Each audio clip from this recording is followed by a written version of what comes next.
ಇವತ್ತು ಸಮಗ್ರ ಶಿಕ್ಷಣ ಕರ್ನಾಟಕ ಸಾಮಾಜಿಕ ಪರಿಶೋಧನಾ ಶಾಲಾ ಸಭೆ ನಡೀತಾ ಇದೆ. ಇದು 2023-24ನೇ ಸಾಲಿನಲ್ಲಿ ನಮ್ಮ ಶಾಲೆಗೆ ಏನೆಲ್ಲ ಅನುದಾನಗಳು ಬಂದಿದ್ದು, ಆ ಅನುದಾನಗಳ ಬಳಕೆ ಎಷ್ಟರ ಮಟ್ಟಿಗೆ ಆಗಿದೆ ಎನ್ನುವುದರ ಪರಿಶೀಲನೆಗೋಸ್ಕರ ಈ ತಂಡ ನಮ್ಮ ಶಾಲೆಗೆ ಬಂದಿದೆ.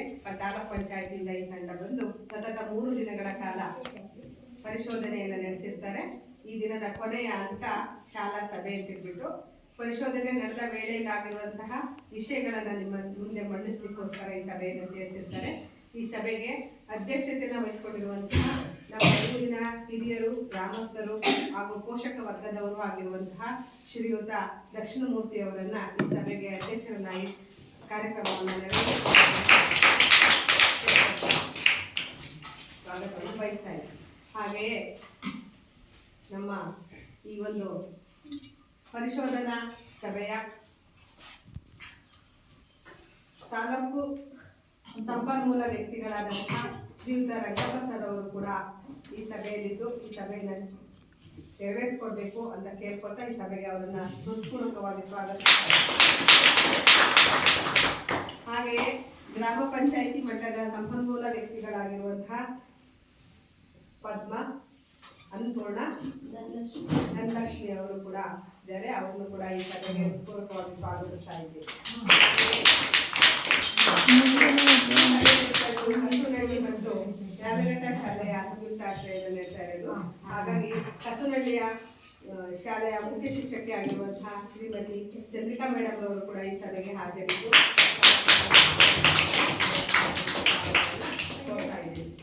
ಹಾಗೆಯೇ ಕಸುನಹಳ್ಳಿ ಶಾಲೆಯ SDMC ಅಧ್ಯಕ್ಷರಾದಂತಹ ಶ್ರೀಮತಿ ನಳಿನಾರ್ ಅವರು ಕೂಡ ಈ ಸಭೆಗೆ ಆಗಮಿಸಿದ್ದಾರೆ. ಹಾಗೆಯೇ ನಮ್ಮ ಊರಿನ ಗ್ರಾಮಸ್ಥರಾಗಿರುವಂತಹ ಮತ್ತೆ SDMC ಸಮಿತಿಯ ಸದಸ್ಯಣಿಯಾಗಿರುವಂತಹ ಕೆಲವು ಸದಸ್ಯರು ಕೂಡ ಆಗಮಿಸಿದ್ದಾರೆ. ಅದರಲ್ಲಿ ಶ್ರೀಮತಿ ರೇಣುಕಮ್ಮನವರು ಆಗಮಿಸಿದ್ದಾರೆ. ಅವರು ಕೂಡ ಸ್ವಾಗತವನ್ನು ಬಯಸ್ತಾ ಇದ್ದಾರೆ. ನಮ್ಮ ಯಾವುದೋ ಕೆಲಸ ಕಾರ್ಯಗಳನ್ನು ಮಾಡಿದ್ರೆ ಅಂಗನವಾಡಿ ಕಾರ್ಯಕರ್ತರು ಕೂಡ ತುಂಬಾ ಆಸಕ್ತಿಯಿಂದ ಭಾಗವಹಿಸ್ತಾರೆ. ಶ್ರೀಮತಿ ಗೌರಮ್ಮನವರು ಅವರು ಕೂಡ ಸ್ವಾಗತವನ್ನು ಬಯಸ್ತಾರೆ. ಸಿಬ್ಬಂದಿ ಆಗಿರುವಂತಹ ಶ್ರೀಮತಿ ಮಂಜುಳಾರ್ ಅವರು ಆಗಮಿಸಿದ್ದಾರೆ. ಅವರು ಕೂಡ ಸ್ವಾಗತವನ್ನು ಬಯಸ್ತೀನಿ.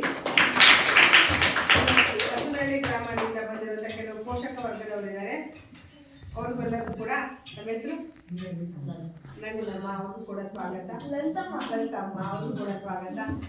ಹಾಗೆಯೇ ಯಾಲಗಟ್ಟ ಗ್ರಾಮದಿಂದ ಸುಮಾರು ಜನ ಬಂದಿದ್ದಾರೆ. ಅದರಲ್ಲಿ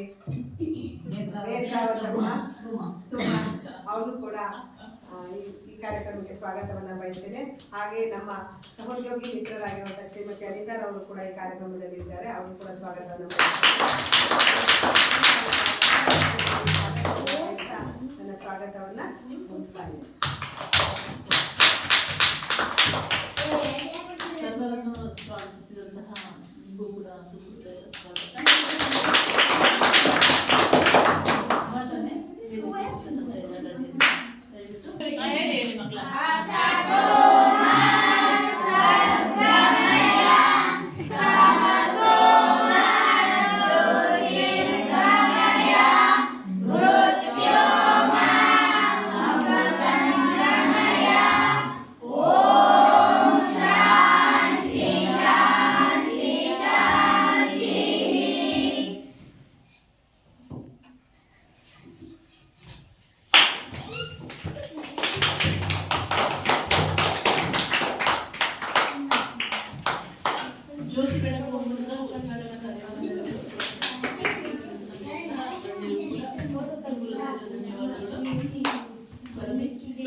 ಎಲ್ಲರಿಗೂ ನಮಸ್ಕಾರ.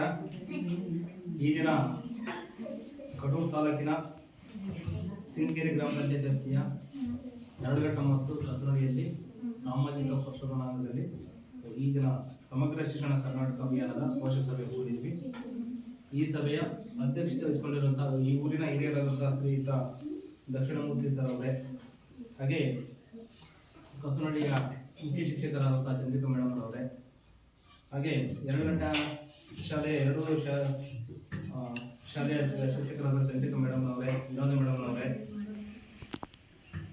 ಅನಿತಾ ಮೇಡಮ್ ಅವರೇ, ಹಾಗೆ ಅಂಗನವಾಡಿ ಕಾರ್ಯಕರ್ತರೆ, ಇನ್ಸ್ಟಿಟ್ಯೂಟ್ ಅವರಿಗೆ ಸಿಬ್ಬಂದಿಗಳೇ, ಹಾಗೆ 2 ಗ್ರಾಮದಿಂದ ಆಗಮಿಸಿದ ಎಲ್ಲ ಪೋಷಕ ಬಂಧುಗಳೇ, ಹಾಗೆ ಈ 2 ಶಾಲೆಯ ಮಗು ಮಕ್ಕಳೇ, ಈ ಸಮಗ್ರ ಶಿಕ್ಷಣ ಕರ್ನಾಟಕ ಅನ್ನುವಂಥದ್ದು ಇದು ಒಂದು ಕೇಂದ್ರ ಸರ್ಕಾರ ಮತ್ತು ರಾಜ್ಯ ಸರ್ಕಾರ ಸಂಯುಕ್ತ ನಡೆಸುವಂಥದ್ದು ಒಂದು ಕಾರ್ಯಕ್ರಮ ಅಂತ ಯೋಜನೆ ಆಗಿದೆ.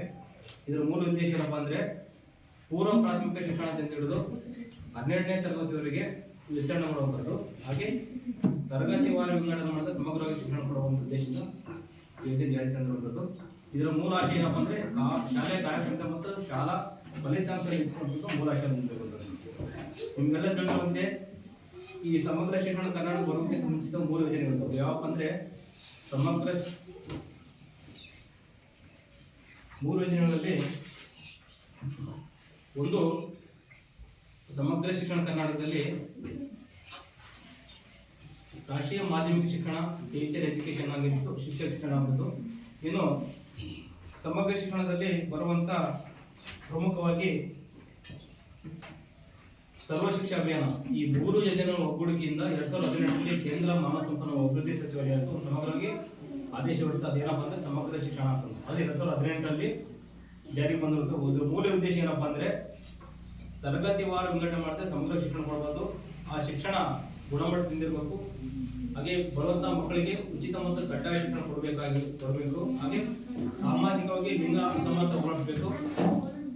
ಏನು ಶಾಲೆ ಬಿಟ್ಟ ಮಕ್ಕಳನ್ನು ಮತ್ತೆ ಶಾಲೆಗೆ ತರುವ ಉದ್ದೇಶದಿಂದ ಯೋಜನೆ ಜಾರಿ ತಂದಿರುವಂಥದ್ದು. ಹಾಗೆ ಯೋಜನೆ ಜಾರಿಗೆ ಬರುವಂತಹ ಶಿಕ್ಷಣದಲ್ಲಿ ಮುಖ್ಯವಾಗಿ ಶಿಕ್ಷಕರಿಗೆ ಶಿಕ್ಷಣ ಕೊಡೋದು, ಅದು ಡಯಟ್ ಸಂಸ್ಥೆ ಇರ್ಬೋದು, NCERT ಆಗಿರ್ಬೋದು, ರಾಜ್ಯ ಶಿಕ್ಷಣ ಸಂಪನ್ಮೂಲ ಸಂಸ್ಥೆಗಳನ್ನು ಬಲಪಡಿಸುವುದಕ್ಕಾಗಿ ಯೋಜನೆ ಜಾರಿ ತಂದಿರುವಂಥದ್ದು. ಮೊದಲನೇದಾಗಿ ಹಾಗೆ ಶಿಕ್ಷಕರ ಶಿಕ್ಷಣದಲ್ಲಿ ಮಕ್ಕಳಿಗೆ ಕೊಡುವಂತಹ ಶಿಕ್ಷಣ ವೃತ್ತಿಪರ ಶಿಕ್ಷಣ ಆಗಿರುತ್ತೆ. ಅದು ಅವರ ವೃತ್ತಿಪರ ಜೀವನಕ್ಕೆ ಪೂರಕವಾಗಿರೋ ತನಕ ಕೊಡುವುದು. ಅದು ಹೊಲಿಗೆ ಅಂತ ಆಗಿರೋದು, ಕಂಪ್ಯೂಟರ್ ಶಿಕ್ಷಣ ಆಗೋದು, ಈ ಥರನಾಗಿ ಶಿಕ್ಷಣ ಕೊಡುವಂಥದ್ದು. ಇನ್ನು ಕನಿಷ್ಠ 2009ರಲ್ಲಿ ಒಂದು ಕಾಯ್ದೆ ಬರುತ್ತೆ, ಉಚಿತ ಮತ್ತು ಕಡ್ಡಾಯ ಶಿಕ್ಷಣ ಕಾಯ್ದೆ. ಅದನ್ನು ಬೆಂಬಲಿಸುವಂತ ರಾಜ್ಯಗಳಿಗೆ ಬಲಪಡಿಸುವಂಥದ್ದು. ಈ ಯೋಜನೆಗಳು ಒಟ್ಟಾರೆಯಾಗಿ ಇದರ ಉದ್ದೇಶಗಳು ಈಡೇರಿಸಲಿಕ್ಕಾಗಿ ಯೋಜನೆ ಜಾರಿ ತಂದಿರುವಂಥದ್ದು. ಅದರಲ್ಲಿ ಸರ್ಕಾರಿ ಮಕ್ಕಳಿಗೆ 2 ಜೊತೆ ಸಮವಸ್ತ್ರ ಆಗಿರ್ಬೋದು, ಉಚಿತ ಪಠ್ಯ ಪುಸ್ತಕ ಆಗಿರ್ಬೋದು,